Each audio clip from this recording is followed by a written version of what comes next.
Hello friends, તમારું સ્વાગત છે મારા કિચનમાં। આજે આપણે તીખું ચટાકેદાર વડોદરાનું ફેમસ સેવ ઉસળ બનાવીશું। તો બનાવવાનું ખૂબ જ સરળ છે। જો તમને મારી રેસિપીઓ ગમતી હોય અને હજુ સુધી મારી ચેનલને સબસ્ક્રાઈબ ના કરી હોય તો સબસ્ક્રાઈબ કરજો અને બાજુમાં આપેલી ઘંટી દબાવજો, એટલે નવી નવી રેસિપીના નોટિફિકેશન પહેલાં મળે। તો આપણે અહીંયા 7 લોકો માટે સેવ ઉસળ બનાવી રહ્યા છીએ। શિયાળામાં મોટાભાગે લીલા વટાણા ખૂબ જ મળતા હોય છે, એટલે આજે આપણે લીલા વટાણાનું સેવ ઉસળ બનાવીશું।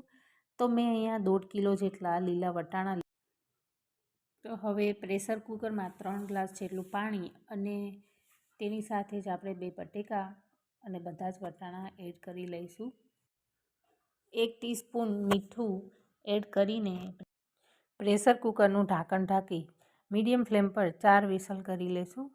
તો વટાણા આખા રહે એ રીતે અને પ્રેશર નીકળે ત્યાં સુધી આપણે તેને સાઈડમાં રાખીશું। વટાણા બફાય છે ત્યાં સુધીમાં ગ્રેવીની સામગ્રી જોઈ લેશું। 1 કિલો ટમેટાં લીધા છે, 500 ગ્રામ કાંદા, 7-8 આદુના ટુકડા, એકાદી મરચી છે અને 1 વાટકી લસણ છે। આ બધાની આપણે ગ્રેવી બનાવીશું। કાંદા અને ટમેટાની ગ્રેવી રેડી છે। હવે આપણે તપેલામાં સેવ ઉસળના વઘાર માટે 7-8 ટેબલ સ્પૂન જેટલું તેલ ગરમ કરીશું અને એમાં પહેલાં આપણે કાંદાની પેસ્ટ ઉમેરી દઈશું અને 4 થી 5 મિનિટ માટે સાંતળવાનું છે। તો તેલ અલગ થાય ત્યાં સુધી તમારે તેને સાંતળી લેવાનું। નેચરલી ડુંગળીની જે ગળપણ હોય એ આવે એટલા માટે તેને સાંતળવી જરૂરી છે। 5 મિનિટ બાદ જોઈ શકો છો તેલ અલગ થઈ ગયું છે। હવે તેમાં આપણે ટમેટાની પેસ્ટ એડ કરી લઈશું। હવે સેવ ઉસળ માટેના મસાલાઓ કરી લઈએ। તો સૌપ્રથમ સ્વાદ અનુસાર મીઠું એડ કરીશું। તો મેં લગભગ અહીંયા 1.5 ટીસ્પૂન જેટલું મીઠું એડ કર્યું છે અને 1 ટીસ્પૂન જેટલી હળદર એડ કરવાની છે। 2 ટીસ્પૂન જેટલું લાલ મરચું પણ એડ કરી લઈશું। તો તમને જેટલી તીખાશ જોવે તેટલું તમે ઓછું કે વધુ કરી શકો છો। સેવ ઉસળને એકદમ ટેસ્ટી બનાવવા માટે 1 ટીસ્પૂન જેટલો ગરમ મસાલો અને 1 ટીસ્પૂન જેટલો સેવ ઉસળનો મસાલો અથવા તો તમારી પાસે પાવભાજીનો મસાલો હોય તો પણ તે તમે એડ કરી શકો છો।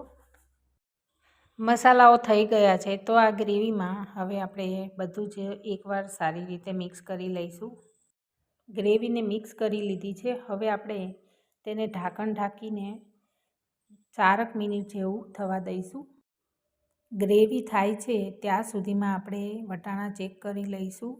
તો કુકરનું ઢાંકણું છે તે ખોલીને જોઈશું તો તમે જોઈ શકો છો કે વટાણા છે તે બફાઈ ગયા છે।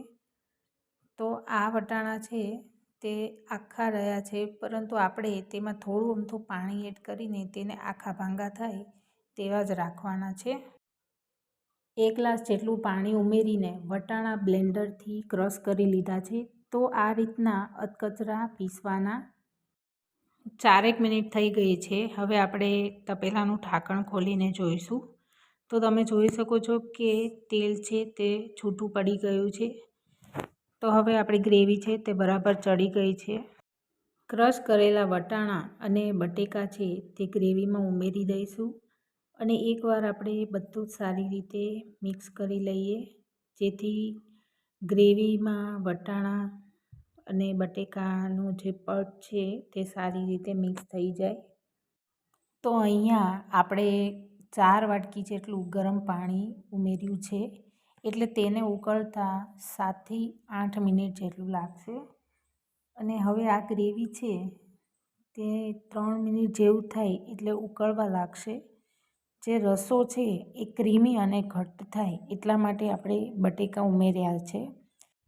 તેની જગ્યાએ 3 ટેબલ સ્પૂન જેટલો ચણાનો લોટ પણ ઉમેરી શકો છો। તો હજી જેમ જેમ થોડું પડ્યું રહેશે તેમ તેમ રસો જાડો થશે।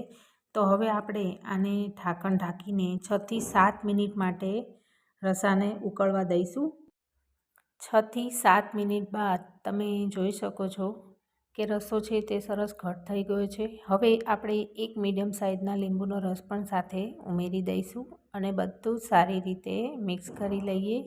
તો આ રીતની થિકનેસ હોય તેવો તમારે સેવ ઉસળનો રસો રાખવાનો. તો આપણું ટેસ્ટી એવું સેવ ઉસળ છે તે તૈયાર છે. ઉપરથી થોડા ધાણા પણ સાથે એડ કરી લઈશું. થોડી ગાંઠિયા જેવી સેવ આવે છે તે તમારે સેવ ઉસળ સાથે સર્વ કરવાની, અને સાથે છે લાદી પાવ, તો પાવભાજીના જે પાવ હોય એના સાથે તમારે સર્વ કરવાનું. તો ગરમા ગરમ આ શિયાળામાં સેવ ઉસળ ખાવાની બહુ જ મજા પડશે. તો તમે ક્યારેય ઘરે ટ્રાય ના કર્યું હોય તો ટ્રાય કરજો, અને એકવાર આ ટિપ્સ અને ટ્રિક સાથે બનાવશો તો બનાવવામાં બહુ જ સરળ છે અને ખાવામાં એકદમ સ્વાદિષ્ટ બનશે. જેવું બરોડામાં મળે તેવું જ બનશે. જો બહાર ખાતા હોય તો તમે ઘરે જ બનાવશો એટલું જ ટેસ્ટી બનશે.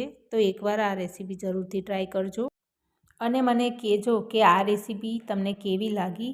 જો રેસીપી ગમી હોય તો આ વિડીયોને લાઈક, શેર અને સબસ્ક્રાઈબ કરવાનું ભૂલતા નહીં. આવજો.